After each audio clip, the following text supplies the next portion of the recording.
I wanted to just capture what you just said because it's profound. Yeah. What you just told me is that in my brain, I wanted to throw a dart. I wanted to throw a lawn dart that goes up like this and just stops right next to the hole. And notice how that's going directly at the hole. And that was that. You were at the hole, but... Right? And that's where most people's brain lives. Yeah. And then they hit it like that and they go, oh, man, that was so close. And I'm like, dude, that was nowhere close. Yeah. That was nowhere close. Yeah. So now we understand that, oh, my target's actually like right here where this ball is on the ground. And if I can do it with the proper amount of loft and speed, I land it where that ball is.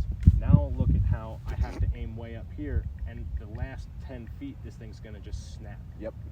As it runs out of speed. Yep. And we would take that 10 out of 10 times. All day. Right? If we can snuggle it up to 3 or 4 feet with very low risk and very low energy, that's great. So having that awareness, this is part of I call it the aura loop, just to make it easy to remember. Awareness and understanding. What do we just become aware of? The fact that, well, complete our strategy just that's backwards. Completeness conception. Not because you're an idiot. It's just everybody does that because it makes the most sense. Yeah. Golf is a game of opposites.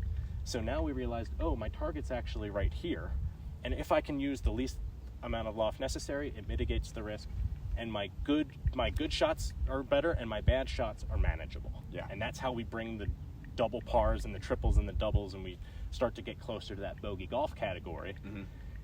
Then when you change that perspective, when you can master becoming a bogey golfer, then you start to understand the risk management that extends back to your second shot into the green or off of the tee. And now you can actually play golf instead of play golf swing on the golf course, which is where most golf instruction goes wrong, in my opinion. Yeah. They have you hit out of a vacuum, and then you go out on the golf course and you're just overwhelmed with all these new thoughts, where you can take this out onto the golf course today and be better. Yeah.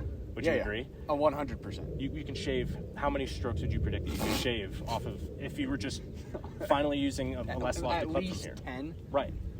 And that's without even practicing it. Just having a new perspective on things is going to change your life. Yeah. And make golf way more fun. Yeah. Because now you don't have to walk around with that like subconscious protection of trying not to F it up. Yeah.